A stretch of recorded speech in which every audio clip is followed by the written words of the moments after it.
مولاي صل وسلم دائما أبدا. فأعوذ بالله من الشيطان الرجيم. بسم الله الرحمن الرحيم. قل إن الفضل بيد الله يؤتيه من يشاء والله واسع عليم. صدق اللہ مولانا العظیم. تمام احباب محبت، عقیدت، الفت اور پیار سے درود پاک پڑھ لیجیے. الصلاة والسلام علیک یا سیدی یا رحمة للعالمین وعلى آلک واصحابک یا سیدی یا خاتم النبیین. معزز و مکرم حاضرین محترم، گفتگو کے لیے آج سورہ آل عمران کی آیت کی تلاوت کی گئی. پچھلے دنوں آپ نے خبر سنی ہوگی کہ پاکستان کے ایک بڑے مولانا صاحب، ان کے جوان سالہ صاحبزادے نے خودکشی کر لی. 2-3 دن قبل پاکستان میں ہی ایک CSS آفیسر تھے، وہ بھی اپنے کمرے میں مردہ پائے گئے.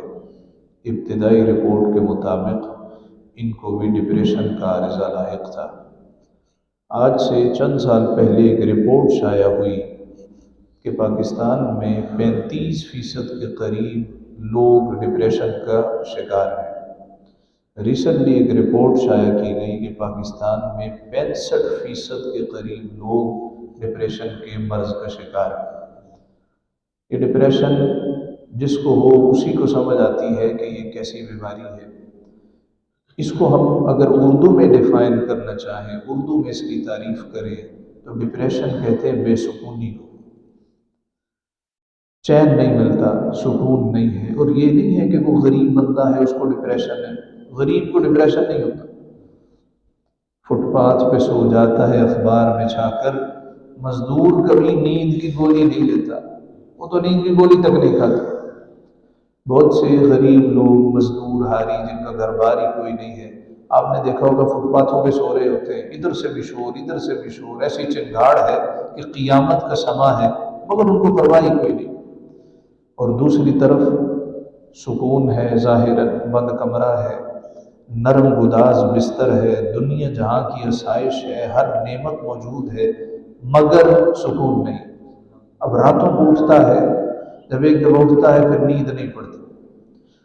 تو جو آفیسر تھے ان کا ایک شاید آخری انٹرویو تھا، اس میں وہ کہہ رہے ہیں کہ آپ سمجھ رہے ہوں گے کہ بڑی ششکیں ہیں، کہ جو آج کل ایک لفظ استعمال کرتے ہیں کہ بڑی ٹور ہے، بڑی وابہ ہے، بڑی ششکیں ہیں، تو بات تو تمہاری ٹھیک ہے، یہ ان کے الفاظ. اور یہ بلال پاشا وہ آفیسر تھا جو کہ مزدور کا بیٹا اور سوشل میڈیا ایکٹیوسٹ تھا. بہت سے نوجوان اس کو دیکھ کے انسپائرڈ تھے. یہ نوجوانوں کو موٹیویٹ کرتا تھا، خصوصاً جنوبی پنجاب کا علاقہ جہاں کے لوگ جیسے پیدا ہوئے ویسے دنیا سے چلے جائیں، کہ غربت کی زندگی ہے، غربت کی لکیر ہے، غربت کی انتہا ہے. اس کو دیکھ کے بہت سے نوجوان CSS کی طرف مائل ہوئے، چلیں نیلی بتی والی گاڑی ملے گی، سلوٹ ہوں گے.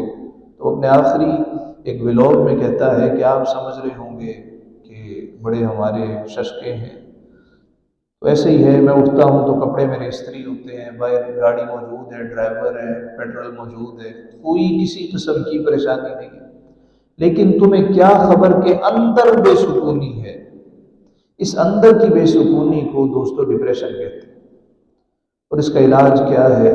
ہر خاص و عام کو یہ آیت معلوم ہے، الا بذکر اللہ تطمئن القلوب. اے لوگو، اگر سکون چاہتے ہو، اطمینان چاہتے ہو، تو اطمینان کہیں نہیں ملے گا. اگر اطمینان ملے گا تو مولا کی ذات میں ملے گا، اس کی یاد میں تمہیں اطمینان اور سکون ملے گا. رات کے وقت کبھی آؤ نا، مسجد میں آ کے بیٹھ جاؤ، دو آنسو بہاؤ، سارا ڈپریشن دو آنسوؤں سے نکل جائے گا. یہ کتنا سستا علاج ہے. اور حقیقت بھی یہ ہے کہ جس نے ہمیں پیدا کیا، جو ہمارا خالق و مالک ہے، جب ہم اس کے ساتھ جڑ جاتے ہیں، وہ چونکہ حالت سکون میں ہوتا ہے. تو جب بندہ اس سکون والے کے ساتھ جڑ جاتا ہے تو وہ اس کو بھی سکون کی دولت عطا کر دیتا ہے۔ تو جب انسان اپنے اصل سے کٹ جاتا ہے، اپنی روٹ سے جدا ہو جاتا ہے، اپنی بنیادوں کو چھوڑ دیتا ہے، پھر اس کو کوئی ٹھکانہ نہیں ہوتا۔ وہ کسی نے کہا تھا نا، پیوستہ رہ شجر سے امید بہار رکھ۔ اللہ رب العزت کی ذات سے پیوستہ ہونا ہے، آج نہیں تو کل تیری ہر دعا کو سن لے گا۔ ایک صاحب کہنے لگے کہ دور و نزدیک سے تو صرف اللہ ہی سنتا ہے، حضور نہیں سن سکتے۔ میں نے کہا یہی تو شرک ہے کہ اللہ دور و نزدیک سے سنتا ہے۔ دور و نزدیک سے تو سرکار سنتے ہیں، اللہ تو دور ہے ہی نہیں، وہ تو ہر وقت قریب ہوتا ہے۔ تو یہ کہنا کہ اللہ دور سے سنتا ہے، اس کا مطلب ہے وہ دور ہے؟ وہ تو دور ہے ہی نہیں، وہ تو شہرگ سے بھی قریب ہے۔ اس نے کہا وَإِذَا سَأَلَكَ عِبَادِي عَنِّي فَإِنِّي قَرِيب، اے محبوب آپ سے میرے بندے میرے بارے پوچھتے ہیں، فَإِنِّي قَرِيب، تو میں تو قریب ہوں۔ اُجِيبُ دَعْوَةَ الدَّاعِ إِذَا دَعَانِ، جب بھی میرا بندہ مجھے پکارتا ہے میں اس کی پکار کو سن لیتا ہوں۔ تو یہ کہنا کہ اللہ دور سے سنتا ہے، نعوذ باللہ من ذالک، دور سے وہ سنے جو خود دور ہو، جو کہے تمہاری جان اتنے قریب نہیں ہے جتنی میری ذات تمہارے قریب ہے۔ تو اس کا علاج ایک ہی ہے دوستو، جتنی مرضی دوائیاں کھا لیں، جو مرضی کر لیں، ایک ہی علاج ہے، اور وہ علاج میرے مولا کی ذات ہے۔ پھر اللہ رب العزت اس بندے پر اپنی رحمتوں کی بارش نازل کرتا، اللہ رب العزت اس کے دل کو سکون کی دولت سے مالا مال کر دیتا۔ پھر ایک وقت ایسا آتا ہے اللہ اپنے اس بندے کو دیکھ کے مسکرا دیتا ہے۔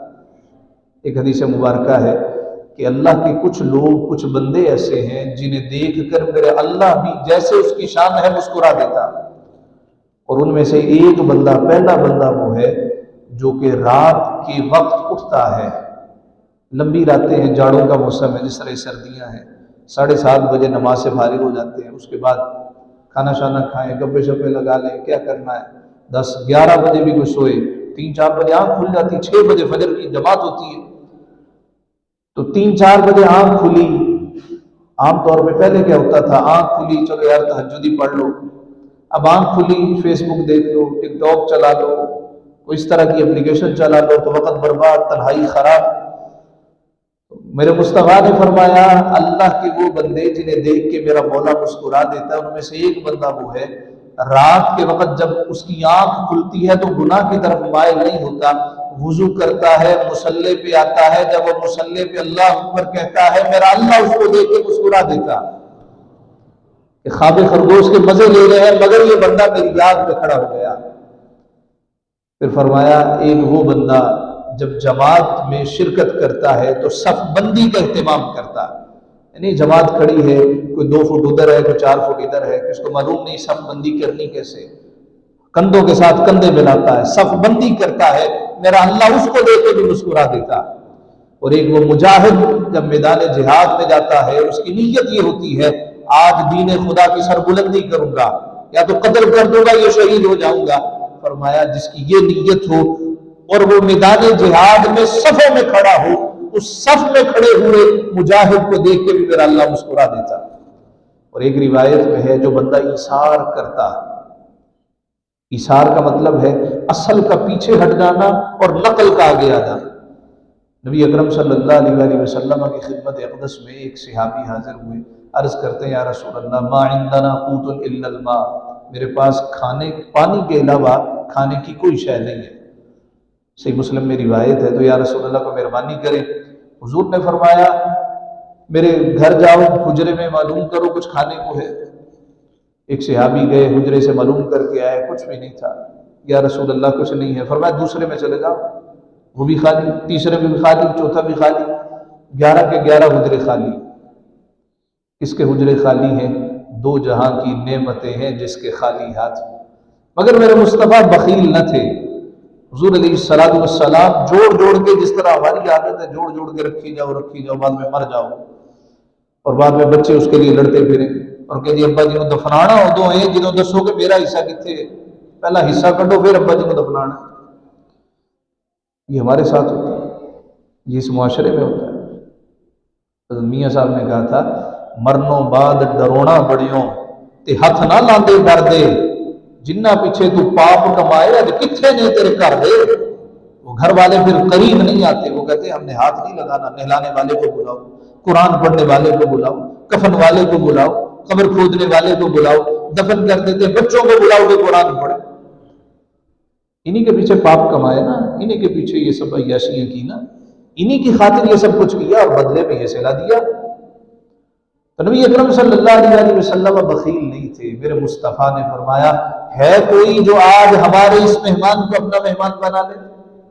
حضور علیہ السلام کے ایک غریب انصاری صحابی کھڑے ہوئے، یا رسول اللہ میں حاضر ہوں، میں گھر لے جاتا ہوں۔ حضور نے فرمایا لے جاؤ۔ وہ گھر لے گئے، اپنی زوجہ سے پوچھا کچھ کھانے کو ہے؟ وہ کہنے لگی بچوں کے لیے 2 روٹیاں ہیں، ہم میاں بیوی بھوکے سوئیں گے، فاقہ کریں گے۔ کہنے لگے کہ بچوں کو بھی آج بھوکا سلا دو، حضور کا مہمان ہے، بھوکا نہیں سونا چاہیے۔ ہے غربت مگر دل کی عمارت ہے، دل امیر ہے، تو کیا فائدہ ایسے پیسے کا، ایسی امیری کا جس میں غریب سے سلام لینا بھی گوارا نہیں کیا جاتا۔ اس سے بہتر تو یہ غریبی ہے جس میں کچھ بھی نہیں ہے مگر دل میں بڑی جگہ ہے، دل امیر ہی امیر ہے۔ بچوں کو سلا دو، ایثار ہے، حق ان کا ہے مگر دوسرے کو دے رہے۔ زوجہ سے کہا کہ حضور کا مہمان ہے، بھوکا نہیں سونا چاہیے۔ کہنے لگی جی ٹھیک ہے، بچوں کو بہلا کے سلا دیا۔ جب روٹیاں بنی تو چھوٹی چھوٹی، کہنے لگا جب میں اس کے سامنے رکھوں گا وہ کہے گا جی آپ بھی کھائیں، اگر میں بھی بیٹھ گیا تو نہ اس کا کچھ بنے گا نہ میرا کچھ بنے گا، کیا کریں؟ کہنے لگے جی جیسے آپ کا حکم۔ اچھا اس طرح کرنا، میں تمہیں آواز دوں گا کہ چراغ کی لو تیز کر دے، تو تیز کرنے کے بہانے بجھا دے۔ کہنے لگی جی ٹھیک ہے۔ کھانا سامنے رکھا، مہمان کہنے لگا جی آپ بھی کھائیں، میزبان کہتا ہے جی بسم اللہ کھاتے ہیں۔ کیا آپ کو محسوس نہیں ہو رہا کہ روشنی ذرا کم ہو گئی ہے؟ ہاں روشنی تو کم ہو گئی ہے کوئی انتظام روشنی کا؟ اپنی زوجہ کو آواز دیتا ہے اللہ والی ذرا روشنی تیز کر دے۔ اس نے تیز کیا کرنی تھی، وہ لو جو مدھم تھی اس کو بجھا دیا، گھپ اندھیرا ہو گیا۔ وہ اب صبح ہی روشنی ہوگی، جناب آپ بسم اللہ کریں۔ جی آپ بھی کریں، ہاں میں بھی کھاتا ہوں۔ اب مہمان نے کھانا شروع کر دیا اور میزبان نے ہوا میں ہاتھ ہلانے شروع کر دیے۔ کیوں؟ اس کو محسوس ہو کہ یہ بھی کھا رہا، رج کے کھا لے، پیٹ بھر لے۔ ساری رات فاقوں سے بسر، ساری رات بھوکے سوئے، صبح سرکار کی بارگاہ میں حاضر ہوئے، یا رسول اللہ آپ کا مہمان بھوکا نہیں سویا۔ نبی پاک صاحب العلاج صلی اللہ علیہ وسلم نے فرمایا ضحک اللہ اللیل، اے میرے صحابی رات جب تو ہوا میں ہاتھ ہلا رہا تھا تیرے اس عمل پہ میرا اللہ بھی مسکرا رہا تھا۔ اللہ کہتا تھا دیکھو نا حق کس کا ہے مگر یہ عطا کس کو کر رہا۔ تو جب بندے پر اللہ کی رحمت ہوتی ہے تو اللہ اس بندے کو لے کے مسکرا دیتا جیسا کہ اس کی شان ہوتی۔ ڈپریشن کا عارضہ ہوتا کیوں ہے؟ جب بندہ اللہ کی یاد سے غافل ہو جاتا ہے، جب اس کی تعلیمات کو بھلا دیا جاتا ہے۔ اور اللہ کی رحمتوں کا حصول کیسے ہوتا ہے؟ جب بندہ رواداری کا مظاہرہ کرے، جب بندہ احسان کا مظاہرہ کرے، جب بندہ صبر و استقامت کا پہاڑ بنا رہے۔ نبی اکرم صلی اللہ علیہ وسلم نے ارشاد فرمایا، حضرت حذیفہ بن یمان رازدار مصطفیٰ یہ راوی ہیں، جان عالم صلی اللہ علیہ وسلم نے فرمایا کہ ایک شخص کے پاس جو کہ پچھلی قوموں میں سے تھا، جب جناب اسرائیل آئے، موت کا فرشتہ آیا، روح قبض کی، تو اللہ پاک نے فرمایا کہ تیرے پاس کوئی نیکی ہے؟ کہنے لگا پاک پروردگار میرے پاس کوئی خاص نیکی تو نہیں ہے، لیکن ایک بات ہے کہ جب میں کسی سے لین دین کرتا تھا تو سہولت والا معاملہ کرتا تھا، آسانی دیتا تھا۔ اگر کوئی خوشحال ہوتا تو مہلت دے دیتا، اور اگر کوئی تنگ دست ہوتا تو اس کو معاف کر دیتا تھا۔ بس یہی میرے پلے ایک نیکی ہے، میں نے کبھی کسی سے لین دین کے حوالے سے سختی نہیں کی۔ اللہ پاک نے فرمایا جب تو نے کبھی کسی پہ سختی نہیں کی تو ہم زیادہ حقدار ہیں نرمی کے، جا آج ہم تجھے اپنے فضل سے جنت عطا کر رہے ہیں، اپنی رحمتوں کے سائے تلے تجھے جنت میں بھیج رہے ہیں۔ تو جب بندہ اللہ کی مخلوق کے ساتھ سہولت کرتا ہے، رواداری کا مظاہرہ کرتا ہے، اللہ رب العزت پھر اس پہ اس طرح بھی نظر کرم کر دیتا۔ یہ سکون کی دولت اسی کو تو کہا جاتا ہے۔ پھر صبر و استقامت۔ عام طور پہ پڑھے لکھے ڈپریشن کے جو مریض ہیں یہ کہ غریب ہوتے ہیں، امیر لوگ ہوتے ہیں کہ ان کے پاس سٹیٹس نہیں ہوتا، سٹیٹس بھی ہوتا ہے، عہدہ بھی ہوتا ہے، تمغے بھی سجا رکھے ہیں، آگے پیچھے ساتھ کے لاکے بھی ہیں، لیکن اپنی ہی انا میں رہتے ہیں۔ میں چودھری، میں فلاں، تو کچھ بھی نہیں، تو اللہ کا بندہ۔ عاجزی اختیار کر۔ اللہ نے فرمایا هل اتى على الانسان حين من الدهر لم يكن شيئا مذكورا، اے انسان تجھے وہ وقت یاد ہے جب تو کوئی مذکور شے نہ تھا، ہم نے اسی ناپاک قطرے سے تیرا وجود مسعود پیدا کیا، تو کچھ بھی نہیں تھا۔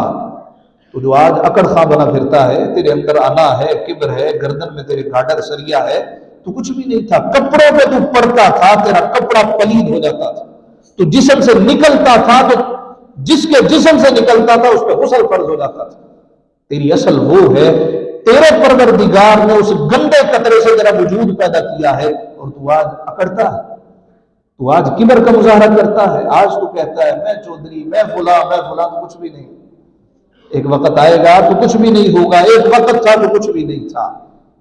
بندے ہمیشہ وہی بندے کہلانے کے حقدار ہوتے ہیں جو اللہ کے سامنے عاجزی کرتے، اللہ کی مخلوق کا بھلا کرتے۔ جتنے ڈپریشن کے مریض جن کی خبریں آتی ہیں، آپ دیکھیں یہ سارے متمول لوگ ہیں، امیر لوگ ہیں، عہدہ بھی ہے، اسٹیٹس بھی ہے، پاور بھی ہے، سب کچھ ہے، لیکن سکون نہیں ہے۔ دوستو آؤ، کبھی یہ چھوڑو نا، موبائل چھوڑ دو، موبائل ترک کر دو۔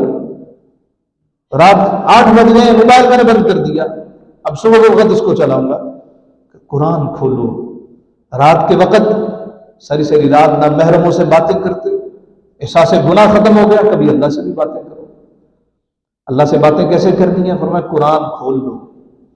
جب قرآن کھولو گے، اس کو سمجھو گے، ترجمے کے ساتھ پڑھو گے، تمہیں لگے گا اللہ کہتا ہے یا ایھا الذین آمنوا، اے ایمان والے، تو دل میں روشنی پیدا ہوگی، میرا اللہ مجھ سے خطاب کر رہا ہے۔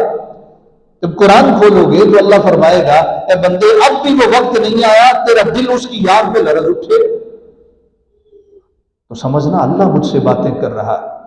اور جب تمہارا دل کرے اللہ سے باتیں کرنے کو، تو پھر بھی قرآن پڑھو۔ اللہ لا الہ الا ہو، مولا تیرے سوا میرا ہے ہی کوئی نہیں، ایاک نعبد و ایاک نستعین، تیری ہی عبادت کرتا ہوں، تجھی سے مدد مانگتا ہوں۔